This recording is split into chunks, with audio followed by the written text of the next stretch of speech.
Hello guys, in today's video I'm going to tell you how you can easily fix that one earbud is not working in your AMAZFIT app.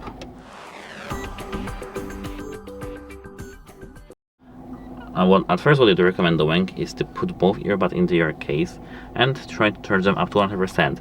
If you feel like the red or left earbud is not charging at all, you have to just try to move it here around on this pin so that it will be solid here, and check if it works for you.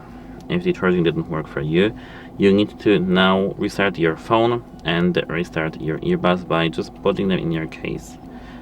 Then this should work for you. If it didn't, you need to contact device support because your device may be just broken.